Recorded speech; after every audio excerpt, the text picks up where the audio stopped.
Pessoal, boa tarde. Já estamos indo para nossos finalmente aqui. Uma pena, né? A gente está curtindo muito esse dia aqui com vocês. Bom ver plateia cheia. Obrigada, Paulo, por ter aceitado nosso convite. Ellen, obrigada por aceitar nosso convite. A gente vai falar de um tema hoje sobre regulação e políticas de incentivo. E são temas bem importantes, relevantes, não tão fáceis de falar. Se fossem fáceis, não teríamos feras aqui em cima para falar sobre isso. E já deixando um recadinho para vocês, preparem ali as perguntas, a gente vai abrir para que vocês também tenham a oportunidade de fazer perguntas para eles. Então, vou passar aqui a palavra para a Ellen, nesse momento, vai fazer uma apresentação para nós. Depois, Paulo complementa e a gente entra para um bate-papo e depois passa a palavra para vocês também. Com você, Ellen. Bom, boa tarde a todos. Obrigada, Amanda, Cleudes pelo convite, a Mara, que é tão gentil na organização do evento. Quero agradecer também ao Paulo pela oportunidade de estar falando aqui nesse painel. E é um painel de um tema bastante amplo, né, que a gente poderia falar de políticas de incentivo e vários aspectos da regulação. Então, eu vou dar um panorama geral, essas normas e diretrizes, né, e as políticas de incentivo buscam encorajar práticas, né, uma lógica bastante diferenciada da regulação, e práticas que melhorem a eficiência e a qualidade dos serviços. A gente viu agora, né, vocês estavam vendo agora de pouco, a questão de políticas de incentivo para a adoção da atenção primária à saúde, da gestão de saúde populacional. E a gente tem aí um conjunto de documentos, né, acho que o próprio Banco Mundial, o Banco Interamericano, fazem estudos que incentivam, né, aos governos a utilizarem de políticas de incentivo para desenvolvimento de estratégias específicas, né, para definição e organização das dificuldades loco-regionais, né? Então, a gente tem uma série de documentos que falam do incentivo à atenção primária, à gestão dos pacientes crônicos, a implementação de guias metodológicos, né, e de mecanismos de ação que consigam, né, olhar para a questão da transparência e da governança, a fim de desenvolver mecanismos. Os próprios incentivos baseados em desempenho, que a gente tem também, né, um conjunto grande de atividades, e a própria parceria público-privada, né.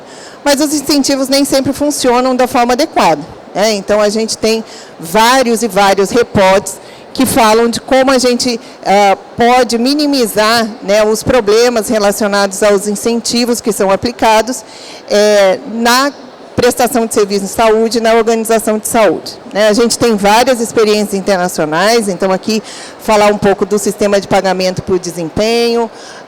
O próprio Estados Unidos incentiva a manter a alta qualidade do atendimento e a reduzir, né, os seus Accountable Care Organizations. Em Ruanda, umas estratégias específicas para a saúde materna e infantil. E eu vou falar especificamente, né, com relação ao tema que é mais afeta a minha formação e a minha discussão, que é a questão de como é que foi e como é que funciona a questão de incentivos e regulação no acesso a medicamentos hoje no mundo, né? Então, se a gente lembrar, né, de como é que isso funcionou ao longo do tempo, o desenvolvimento da indústria farmacêutica, né, no pós-guerra, após a Segunda Guerra Mundial, e todos os incentivos que foram criados e que vêm sendo criados, né, até hoje, por diversos países, né, e aí eu trago 3 exemplos específicos aqui, né, Estados Unidos, Inglaterra e o próprio Japão.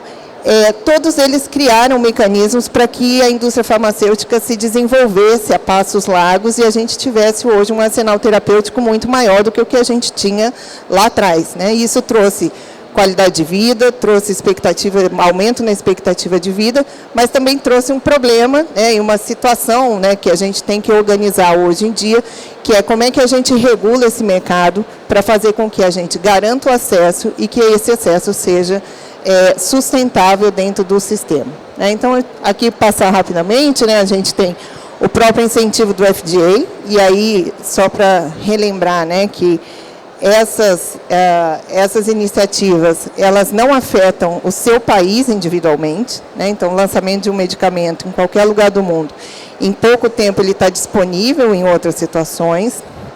A própria União Europeia, né, com as medidas os incentivos a medicamentos inovadores, né, que busca aí, trazer esses projetos, trazer essa organização. E a própria questão do Japão, né, que hoje é um hub importante da biotecnologia, que tem trabalhado especificamente, né, junto na área de terapia genética, e acho que é o que tem de maior discussão hoje de impacto para a gente dentro do sistema, além de trabalhar com a questão da possibilidade, né, de ter aprovação em processos acelerados, né. Então, o mundo, né, tem incentivado a indústria farmacêutica a produzir novos medicamentos e novos fármacos, e de alguma forma a gente vai precisar organizar políticas, né, e processos regulatórios que garantam o acesso a essas terapias, né. Cada um dos países desenvolveu mecanismos acessórios importantes, né? Então, todo esse desenvolvimento fez com que a gente tivesse uma mudança no perfil, né, das áreas terapêuticas que a gente está trabalhando. Hoje, esse é o mapa de 95 até 2020, a gente vê o crescimento de medicamentos oncológicos, os imunobiológicos, né, a parte de imunologia, os antidiabéticos, com um crescimento exponencial também nos custos assistenciais, na forma como a gente tem que financiar esses medicamentos. Então, seguindo, né, o surgimento exponencial dessas novas tecnologias com custos cada vez maiores, eles são um obstáculo para a gente a essa incorporação automática, né? Então, não existe nenhuma situação em que a gente tenha hoje um processo de desenvolvimento e disponibilidade de um produto farmacêutico em que a gente possa imaginar que eu vou incorporar tecnologias, todas as tecnologias, e que esse sistema vai ser sustentável. A incorporação ela não pode se dar em função das necessidades individuais, então a gente precisa de uma análise sistêmica, e novas tecnologias muitas vezes apresentam resultados de eficácia heterogêneos, né? Então, o mesmo Japão, né, que aprovou aqui um sistema, né, de regulação específico, né, com uma aprovação acelerada, ele acoplou junto à sua situação, junto ao seu processo, né, uma definição de preços bastante específica, né? Eu só pago a mais por uma determinada tecnologia se a gente tiver a comprovação do incremento e do valor dessa tecnologia, né? Então, essa é um link, né, entre a questão da política de incentivo com a regulação, que se faz de forma importante. Quando a gente vai... Acho que parou aqui. Para outros mecanismos acessórios, né, a gente tem aqui na regulação do Canadá a adoção de políticas e mecanismos que garantam a sustentabilidade, a definição de limiares de custo-efetividade como um dos critérios para análise, porque a gente tem que ter algum parâmetro, né, para discutir essa questão do preço da incorporação da tecnologia. A gente tem no Reino Unido programas de acesso antecipado, algumas tecnologias aí só são incorporadas sobre negociação de preços, a gente tem fundo para financiamento de algumas tecnologias inovadoras, e no resto da Europa tem toda a discussão sobre consórcio para compra de medicamentos, no fim de aumentar o poder da barganha na aquisição de medicamentos. Então, todo aquele incentivo, né, que foi dado pelos governos gerou obrigatoriamente uma ação subsequente que foi melhorar a regulação específica dessas tecnologias, né, sobre essas tecnologias para o processo de incorporação. Então, quando a gente olha, né, para a experiência do Canadá, né, e aí o Canadá, melhor do que todos, né, trabalha com a questão do limiar de custo-efetividade, né? Então, aquilo que está acima dos 50, é claro que se não tiver um modificador, ele não é incorporado. Então, o mesmo país que motivou e que vem incentivando o descumprimento, a inovação tecnológica na área farmacêutica tem um limite, né, de incorporação. O NICE, né, tem uma comissão específica que fala de políticas de preços, né, que organizam um pouco esse processo. As companhias podem melhorar, né, tentar melhorar aqui a questão da custo-efetividade e permitir com que pacientes ganhem acesso a medicamentos de alto custo. E essas tecnologias são 499 que a gente tem hoje dentro do processo da incorporação, né, do financiamento do NHS, que só são incorporados porque tiveram uma negociação de preços específica, além de um sistema, né, de acesso gerenciado, que também tem um conjunto grande, né, de medicamentos para o qual se faz um segmento e um monitoramento do processo, né, de como é o desempenho dessa tecnologia, a fim de conseguir garantir essa sustentabilidade do sistema, né. Então, esse panorama mais geral, né, desse processo específico, né, dessa regulação específica, ela vem para a gente olhar realmente dentro está faltando, né, da questão das condicionantes para incorporação, essa questão da precificação e da definição do preço, né, do valor em saúde que a gente tem para que a indústria continue sendo incentivada e que a gente continue tendo esse descobrimento das novas tecnologias e essa organização, né. Que hoje no país, a gente trabalha num sistema que é bastante complexo, né, que tem uma regulação, tem um cachorro, tem uma regulação, né, em diversas áreas diferentes, né? Então, dentro dessa cadeia, a gente está aqui com o Dr. Paulo, que faz a regulação das operadoras, mas a gente precisa olhar para essa questão de incentivos e regulação de uma forma como país, né? A gente pouco vai conseguir avançar na sustentabilidade se a gente não voltar para a bancada e começar a, de novo, discutir, né, quais são os impactos do processo acelerado de aprovação, sem o monitoramento adequado da tecnologia, quais são os impactos da gente fazer o referenciamento externo de preço de medicamentos, né, e a capacidade de pagar do país, e quais são os impactos que a gente tem em ter processos, né, diferenciados, sem nenhum tipo de discussão sobre compartilhamento de risco, na definição aí de uma política e do acesso a essas tecnologias. Obrigada.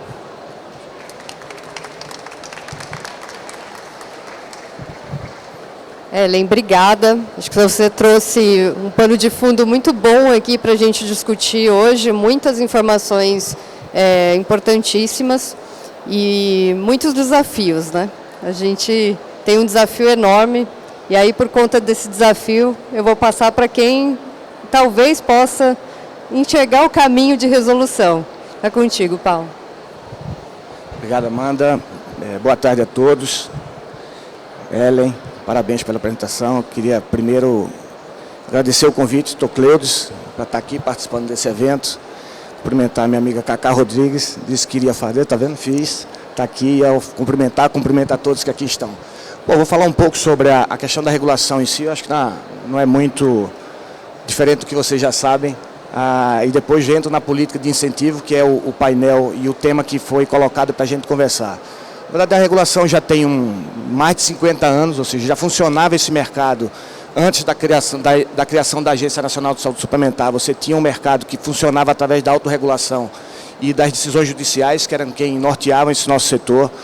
E aí você teve, depois de 10 anos após a edição da Constituição da República, nós tivemos uma lei, a lei de criação dos planos, ou seja, a 9656, que passou 10 anos sendo gestada através do Congresso Nacional, e depois desses 10 anos, tivemos mais 2 anos que foi a criação da Agência Nacional de Saúde Suplementar. A gente tem um sistema híbrido, em que nós temos um sistema público e um sistema privado. Vou dizer que o sistema privado, hoje eu posso dividir em dois, que é um tema que a gente está discutindo hoje dentro da agência, a própria tomada pública de subsídios que nós colocamos agora. Nós conseguimos enxergar que você tem dentro da população brasileira um público de 103 milhões de pessoas que são atendidas exclusivamente pelo sistema público. Nós temos 25% da população brasileira, ou seja, 51,4% que são atendidos pela saúde suplementar.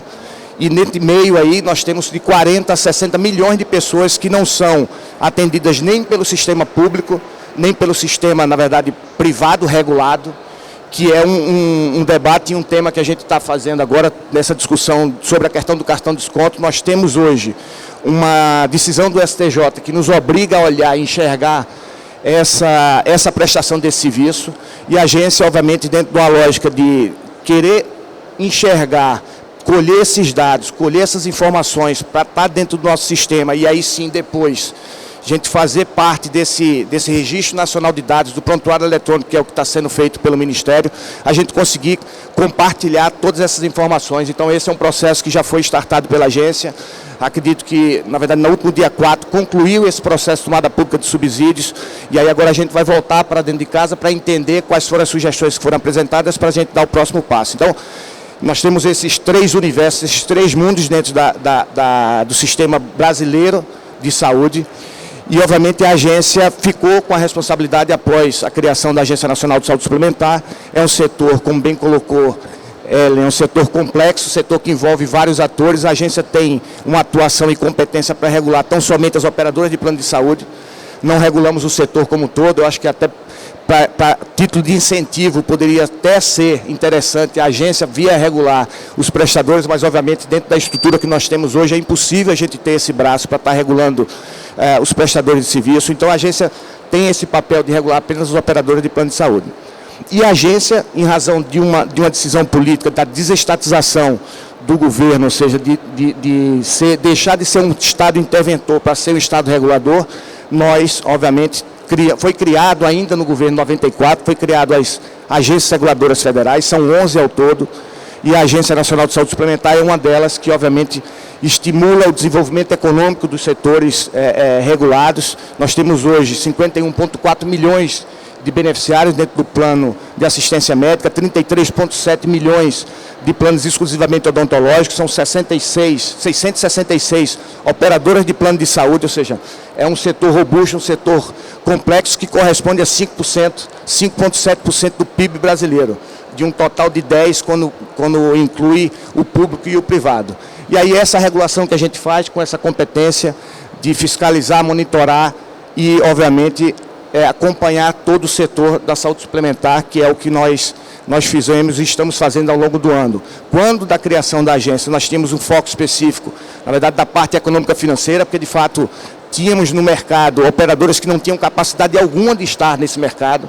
Obviamente, a gente lembra que as operadoras, os beneficiários pagam por aquela mensalidade para que as operadoras tenham capacidade de gerir e, quando eles vierem a precisar, a operadora precisa ter a sua saúde e a sua solvência para estar atuando nesse mercado. E ao longo desse período, algumas das operadoras foram ficando para trás e tem ainda a conversa e a narrativa de que, na verdade, a regulação acabou tirando essas operadoras do mercado, porque, na verdade, só saíram do mercado porque não tinham condições de estar nele. Então, ao longo desse período, das 2.000 operadoras que nós tínhamos para o tempo que nós temos hoje, eram porque essas operadoras não tinham nenhuma capacidade de estar nesse mercado. Tanto é que o estudo que nós fizemos, levando em consideração as operadoras que saíram, foram liquidadas de 2008 a 2018, 100% dessas operadoras não tinham qualquer nível de governança, de controle interno e gestão de risco, ou seja, o que demonstra e comprova que a atuação da agência, ou seja, quando você está regulando um setor, é esse tipo de olhar que a gente precisa ter.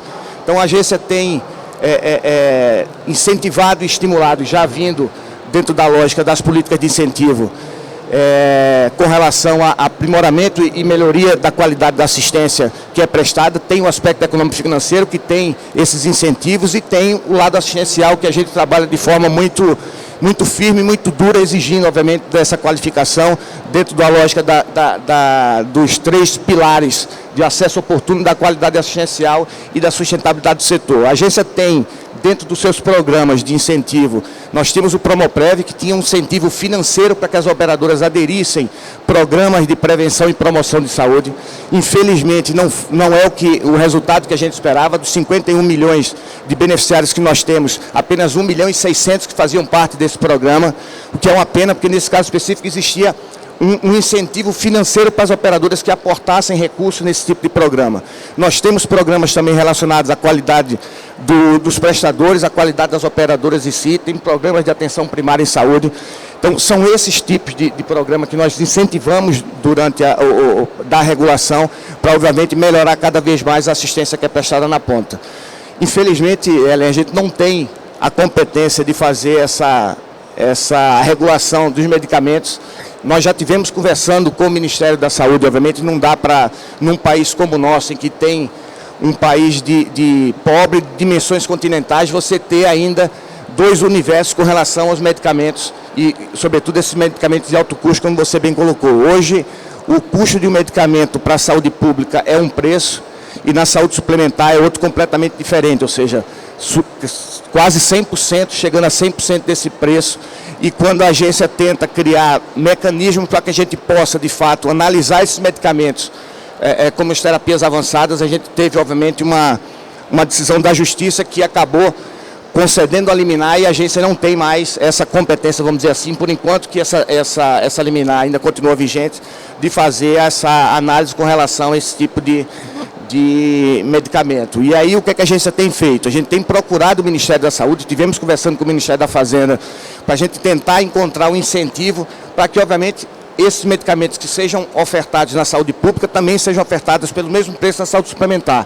Eu não creio que esse medicamento, quando é vendido e comercializado pela saúde pública, ele não considere os 203 milhões de pessoas ou 210 milhões de pessoas. Então, não é razoável você deixar que o sistema público pague um preço e a saúde suplementar pague um outro completamente diferente. Mas eu acho que isso aqui é uma lógica que ainda precisa avançar, eu acho que é uma maturidade ainda dentro do nosso sistema. A gente precisa sentar todo mundo na mesa desses desafios que nós temos e eu acredito que sim, que a gente vai tentar encontrar uma solução, porque na verdade você tem, quando você olha para fora do país, você trouxe alguns exemplos, você tem incentivos e modelos de compartilhamento de risco, o resultado na vida real, ou seja, você olhando o desfecho que aqueles medicamentos de fato ofertam para aqueles pacientes e o pagamento é feito mediante, obviamente, esses resultados. Então, eu acho que a gente precisa ter esse olhar do valor em saúde, centrar na questão do paciente, que eu acho que são passos importantes que a gente precisa fazer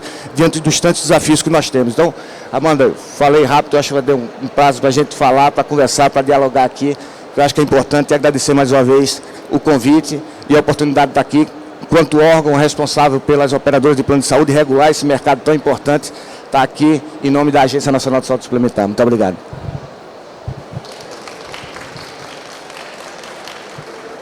Paulo, obrigada pela sua disponibilidade de sempre e por trazer para a gente todas essas informações. Acho que a gente sabe o quanto a agência também tem atuado, junto ali a sua competência para que todo esse sistema possa ser sustentável de alguma forma. Eu vou aproveitar o gancho desse último assunto que você trouxe e que também tem muito fit aí com o que a Ellen trouxe, E até trazendo um pouquinho, A gente está com um desafio enorme. O envelhecimento populacional, ele é impossível de ser freado. E que bom que a nossa expectativa de vida é maior cada vez que os anos se passam, Mas existe aí um desafio de equilibrar essas contas. E a Ellen trouxe essa preocupação agora comentada pelo Paulo. E até trazendo aqui um pouquinho dos seus slides, Ellen, relembrando, Você trouxe a adoção do limiar de custo-efetividade que o Canadá utiliza, o estabelecimento de políticas de regulação de preço e até mesmo consórcios, como acontece na Europa, fundos também para poder financiar. E essas iniciativas eu acho que são urgentes. Eu acho que essas iniciativas realmente elas precisam acontecer o quanto antes. Mas além disso, eu até vou direcionar a você a pergunta, depois você comenta, Paulo. Você acha que o acompanhamento de estudos de mundo real poderiam trazer mais efetividade e segurança na incorporação? Porque a gente fala muito de incorporação acelerada, precisa ter incorporação, porque realmente a gente precisa evoluir, mas como que a gente faz para que essas tecnologias que entram mais rapidamente, como que elas poderiam ser acompanhadas para que a gente de fato tenha esse monitoramento do custo-efetividade? Obrigada, Amanda. Eu acho que, assim, a gente, quando olha a experiência, o limiar de custo-efetividade, ele é uma baliza, A gente tem que olhar para ele numa forma do questionamento, Por que tem que custar tanto? Essa é a pergunta que a gente precisa fazer, Por que um determinado medicamento tem que custar 500 mil se o resultado dele, ou 1 milhão, ou 2 milhões, ou 5 milhões, se o resultado ainda está incipiente, incerto, ou não, se a gente já tem uma medida de desfecho e aí um incentivo para que a gente tenha realmente a avaliação do desfecho, Eu acho que isso é importante. Acho que a gente evoluir para esse sistema, né? E aí, por isso que eu trago assim, a questão da complexidade do nosso sistema, é porque a gente tem uma agência que registra o produto e dá preço, né? Que tem já uma série de regras e que já deveria fazer para alguns medicamentos um monitoramento do resultado, né? Depois do registro, e que a gente vê que não está sendo feito. Né, a gente tem cobrado também, a Meiruzzi estava por aí, a gente tem cobrado a Meiruzzi, falou que vai publicar no final do ano, por exemplo, o monitoramento das terapias avançadas, porque a sociedade precisa saber, né, se o dinheiro que a gente está investindo nisso, ele realmente está indo. A casuística das operadoras da Fena Saúde ainda é ruim, né, porque ainda o acesso é via judicial, tem uma série de problemas, mas a nossa casuística com terapias avançadas na judicialização, ela é ruim. Então, assim, acho que os estudos de mundo real, eles vêm para nos dar mais segurança, né? Segurança em vários aspectos, de que aquele dinheiro que a gente está colocando, que não é meu, não é da operadora, né, é dos nossos beneficiários, está sendo bem aplicado. Um segundo aspecto, de que quando eu vou fazer uma estimativa de impacto, eu conheça qual é a difusão dessa tecnologia, porque hoje a gente também não sabe.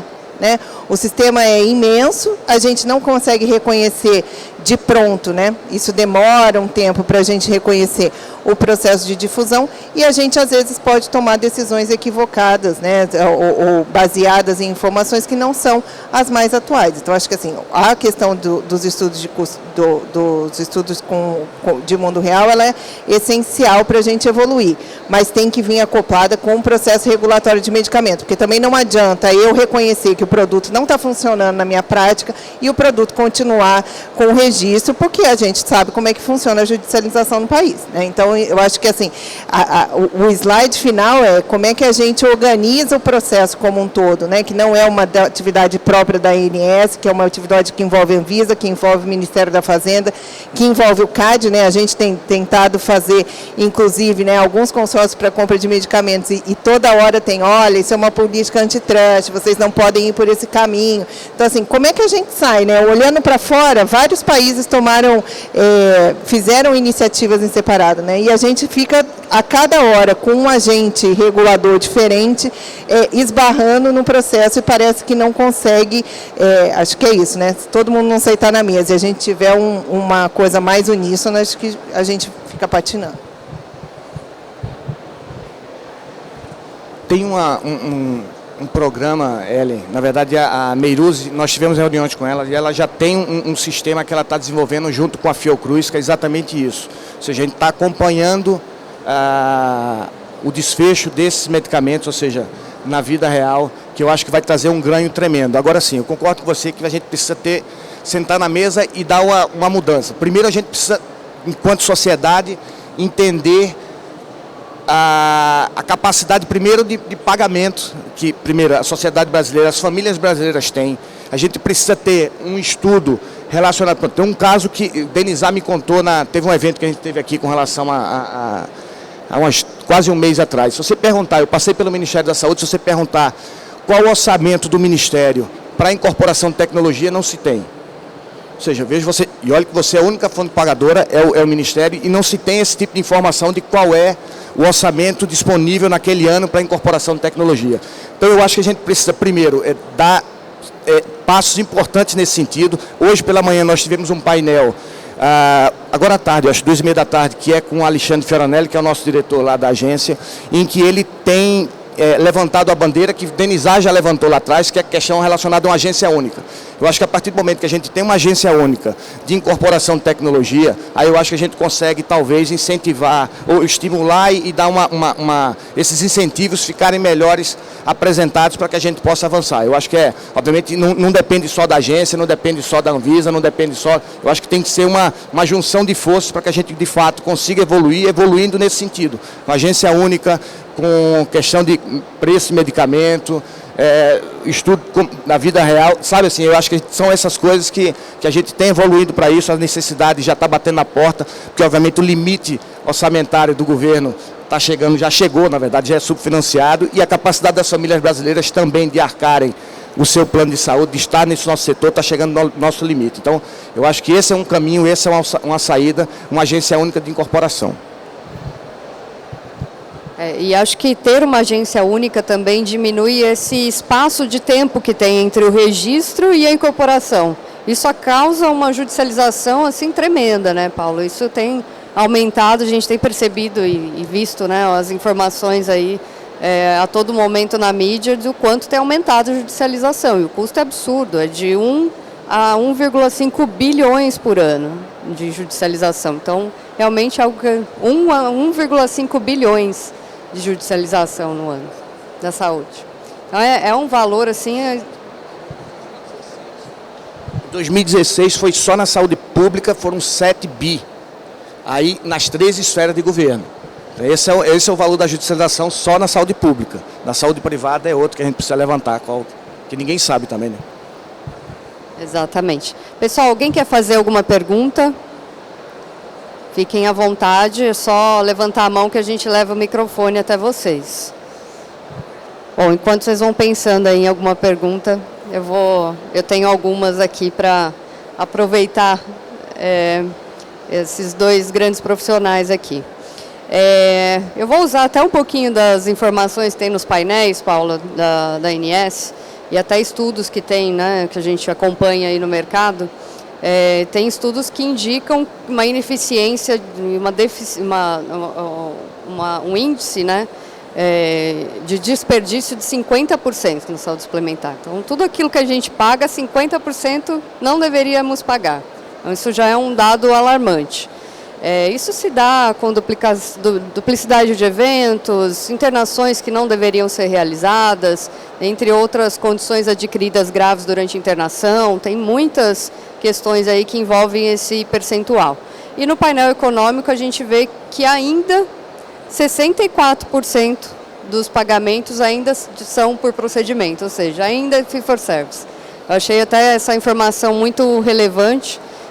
Tem melhorado, se a gente pegar de 2019 para cá, a gente reduziu 20 pontos percentuais, então teve uma melhora nesse sentido, mas o que melhorou muito foi o empacotamento, né? Muita gente fazendo empacotamento que acaba ainda não tendo um viés de performance. E aí eu vou fazer uma pergunta para você, Paulo, depois vou direcionar uma outra pergunta sobre esse tema para a Ellen, tá? Existe alguma política de incentivo específica, né, para incentivar a adoção tanto de tecnologia e inovação nas operadoras e que possam promover essa eficiência e essa qualidade na saúde? Pessoal, na verdade a agência não tem nenhuma política de incentivo, mas também não tem nenhuma política que você não incentive esse tipo de inovação, de tecnologia, que isso já é uma realidade, já está batendo na nossa porta. A gente sabe, não é de hoje, ou seja, a tecnologia, e a pandemia mostrou isso quando a gente teve a questão da telemedicina, que foi adotado, que havia uma resistência da própria CFM, da própria sociedade médica com relação àquele instrumento, àquela ferramenta, e a pandemia mostrou e deu a oportunidade daquelas pessoas que estavam sem condições de ir e vir em razão do Covid-19, foi a forma que foi encontrada para aqueles médicos de conseguirem uma renda, de conseguirem estar sustentando durante aquele período. Então, eu acho que isso é uma realidade que chegou. A tecnologia é uma aliada nesse processo de você poder fazer a gestão populacional, de você conseguir reduzir essas ineficiências que de fato acontecem. É um setor que tem muita simetria de informação, é um setor onde já falou, são vários atores envolvidos. Então a agência não tem nenhuma política de desincentivar isso. Na verdade, de não incentivar, mas também não desincentiva esse tipo de situação. Só um adendo na sua fala, assim, quando você fala que hoje 64% ainda, 65% está no fee for service, se você for olhar 4 anos atrás, esse percentual chegava a 85%. A agência tem, desde 2017, um guia de modelo de remuneração baseado em valor que incentiva, dentro de uma lógica de regulação indutiva, para que haja essa mudança no mercado. Obviamente, a gente não tem como forçar esse tipo de forma, esse tipo de modelo ou aquele outro. Na verdade, não existe uma bala de prata para uma situação, é cada caso concreto que você tem que estar experimentando para poder avançar nessa questão. Mas o fato é que existe essa mudança, ou seja, hoje já temos no percentual de 65%, que é um avanço. Acho que a gente tem que bater palma para esse tipo de questão, porque de fato a gente tem olhado cada vez mais, ou seja, as operadoras estando próximas dos prestadores, colocando o paciente no centro dessa discussão, obviamente, e aumentando cada vez mais a qualidade da assistência, que é isso que importa. Perfeito, Paulo. Eu acho que só da gente ver esse ponteiro melhorando, a gente já fica mais, enfim, se incentiva mais também a procurar novos modelos, né? E isso, as associações, assim como Fena Saúde, Unidas, a gente vem buscando, né, incentivar que as operadoras cada vez mais utilizem e também abrir esse diálogo, né? Eu acho que esses momentos como a gente está aqui incentivam e abrem esse diálogo. E aí, pensando um pouquinho no lado da operadora, Ellen, você acha que, de repente, se a gente transferisse algumas responsabilidades para os prestadores de serviço na coleta de indicadores de desfecho clínico, poderia ser uma forma de incentivo para a redução de desperdício? Bom, acho que esse foi o modelo que os Estados Unidos adotou, né? A competição por indicadores assistenciais, né? Mas funcionou de um jeito diferente do que a gente tem visto aqui, né? Hoje a gente tem a maior parte dos nossos prestadores sendo escolhidos por uma questão reputacional, né? E não de indicadores de qualidade. Acho que esse é um processo que a gente precisa mudar, né? Tem dificuldade de mudar, então se a gente olhar o mercado como era atrás da prestação de serviço e como é hoje, as forças estão se deslocando nessas negociações, né? Eu acho que a gente tem aí algumas limitações enquanto a questão das operadoras, mas acho que é um caminho que a gente precisa olhar, não para discutir, eu acho que não, a gente pelo menos quando eu vou, né, nessas discussões de valor em saúde, a gente está já pensando lá no resultado do paciente, né? A gente não conseguiu nem reconhecer ainda os nossos índices de infecção hospitalar, né? Falo isso porque passei pela Anvisa em 2002, 2003, quando a gente estava discutindo os sinais para discutir como é que a gente deixava público a questão de índice de infecção hospitalar. E a gente não conseguiu até hoje, né? Então, assim, essa nossa conformação de rede, né, e essa é uma regulação que não é da ANS, né, é uma regulação que está numa outra agência, essa conformação de rede é uma conformação difícil de azeitar no processo, ainda mais na saúde suplementar, né, porque a gente tem várias iniciativas em separados que competem entre si, né, assim como as operadoras competem entre si pelo seu mercado, e numa discussão importante, né, de uma, vamos dizer assim, de uma dificuldade, né, de dar visibilidade a indicadores assistenciais, né. A gente evoluiu pouco, né, evoluiu pouco também no Sistema Único de Saúde, que é de onde eu venho, né, não tem uma evolução enorme que leva a gente a decidir por um prestador de serviço, por exemplo, né, pela qualidade assistencial. Então, assim, a gente, há 20 anos atrás, contratava serviço de mamografia simplesmente porque tinha um mamógrafo, não pela qualidade da mamografia que fazia, e aí depois a gente tinha um monte de problema, porque tinha um monte de contaminação, um monte de discussão. Então, assim, acho que é um processo que precisa ser evoluído, mas acho que não por meio de incentivo. Acho que essa é uma regulação que precisa ser implementada no país para que a gente tenha um padrão, porque senão a gente também não consegue comparar nada dentro desse sistema.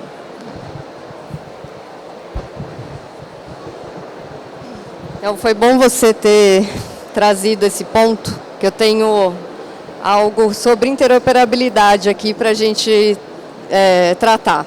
Eu acho que esse é um ponto que a gente vê alguns avanços, mas ainda muito a passos de formiga, né? E com esses conceitos, né? A introdução dos conceitos de Open Health, que a gente tanto ouve falar, mas ainda nada efetivamente. Eu acho que isso vai trazer essa transparência, talvez essa necessidade da gente colocar um holofote sobre esses indicadores, sobre, né, toda essa questão dos dados.